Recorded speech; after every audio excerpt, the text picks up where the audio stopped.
কিভাবে যে দিনগুলো কেটে যাচ্ছে সত্যিই বুঝতে পারছি না। এই দেখো না, দেখতে দেখতে আমাদের তিতিনের ১ মাস বয়স হতে চললো। আমাদের পুচকুটা আস্তে আস্তে বড় হচ্ছে। এর মধ্যেও আমাদের লাইফে অনেক কিছু হচ্ছে যেগুলো তোমাদের আস্তে আস্তে আমি শেয়ার করব।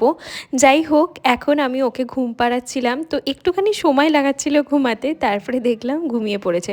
আসলে এখন ওকে পাখার মধ্যে রাখবো না পাখা বন্ধ করে রাখবো নিজেরাই বুঝতে পারছি না। পাখা বন্ধ করলে ঘেমে যাচ্ছে, আবার পাখা চালালে ভাবছি এই না ঠান্ডা লেগে যায়। যাদের যাদের বাড়িতে রিসেন্টলি নতুন সদস্য এসছে তারা তো বুঝতেই পারছো যে এখন আমাদের মধ্যে সমস্তটা কিছুই হচ্ছে তিতিনকে ঘিরেই। আবার সেই দিনকেই ছিল সত্যনারায়ণ পুজো, তো আমরা সবাই চলে এসেছি। হ্যাঁ, শুধু তিতিন আর ছদিদি আসতে পারেনি।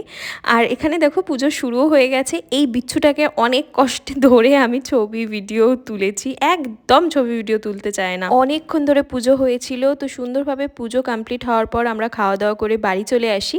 তো এই ছিল আজকের ব্লগ, দেখা হচ্ছে পরের ব্লগে। বাই।